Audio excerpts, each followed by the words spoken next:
Hey guys, I'm Brady here, and today's video is going to be a crash course guide on EU4 religion. Religion in EU4 can be complex, and sometimes it can be quite a bit annoying. Here is a quick crash course on the EU4 religion, their mechanics, and locations.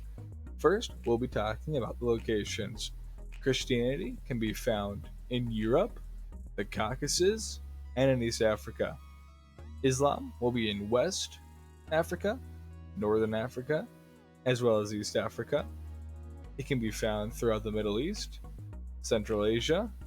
It can be found in India, and then in Southeast Asia. Pagan religions can be found practically across the world in North and South America, South Africa, a bit of Western and East Africa, Southeast Asia, Asia, Central Asia.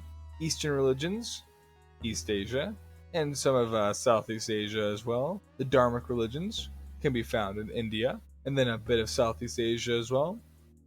And the other religions can be found right here, Judaism, and then Zoroastrianism can be found in Persia, as well as this one tiny little province right here in India. Second, we'll be going over the mechanics of each religion and some of the cool things with them. With Christianity, Catholicism will be the largest at the start date. A cool little tidbit is that Hussite is one of the only quote-unquote reformed of the Christianities at the start date. Otherwise, you will only be having Catholic, Orthodox, Coptic, and Hussite at the start of the game, with Protestantism, Reformed, and Anglican, which isn't showing up here, but it does, being the Reformed Christianity, as long as Hussite as well, but that's more of a start date one.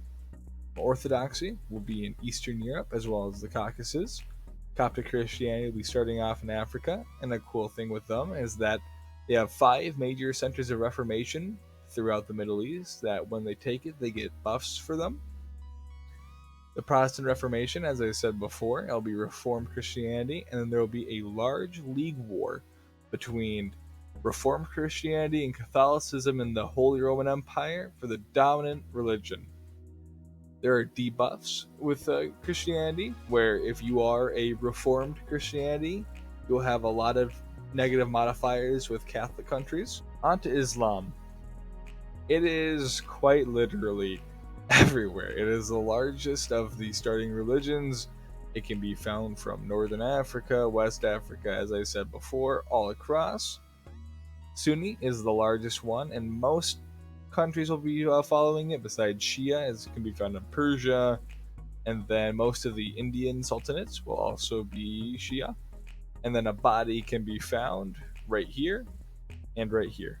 A cool little thing with them is that throughout the game, this area down here will actually have Islamic centers of Reformation. And there are some cool mechanics with the Islamic government type, so long as you have DLC, where you have different modifiers if you are more strict or unstrict with your teachings of Islam for your country. Next, we'll be going on to the pagan religions. Basically, the pagan religions are going to be anything that isn't one of the major Abrahamic religions, Eastern religions, or Dharmic religions. Each of the religions have their own quote-unquote modernizing of their religion that will make them on par in tech and in government type with the other nations throughout the world, so long as they complete whatever they need to complete for their respective religion. The only outliers would be Tengri and then the defunct, but in the game, Norse mythology. Basically, your goal truly is to quote-unquote civilize your tribe. Next, we'll be going on to the Eastern religions. There isn't a whole lot of flavor with them.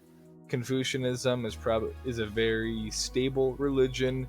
You can use it to basically conform with other religions, giving you modifiers, kind of like the Tengri faith.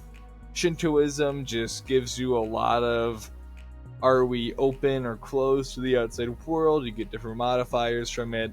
And then there's the Buddhist ones, which is Theravada, Mahayana. They all have the karma mechanic, which is balancing your high karma or low karma. There isn't a whole lot of flavor with them, but there is a lot of roleplay opportunity, which is why I personally enjoy playing them. Next, we'll be going on to the Dharmic religions. Hinduism is the major Dharmic religion.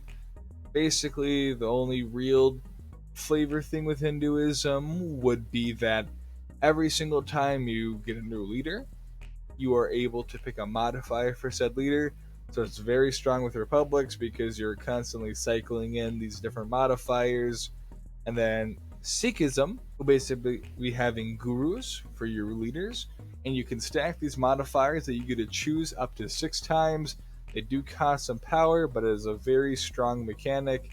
And although Sikhism is a rather harder religion to get and play as it doesn't have the best starting, or doesn't really have a starting, you kind of form into it. It is a very fun roleplay playthrough, and I do highly recommend it. And then I always hate this part, but we have to talk about Judaism and Zoroastrianism. Judaism really has gotten the short end of the stick from Paradox. There really isn't much to them besides some modifiers, a few flavorful events.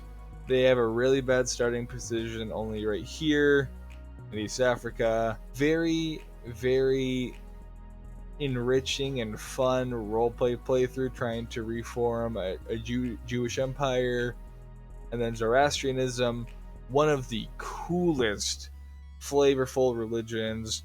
You have the same thing as Coptic Christianity, where you have your 5 centers of faith and some flavorful events, but other than that, you really don't have a place to start besides 2 provinces in either Persia or in India.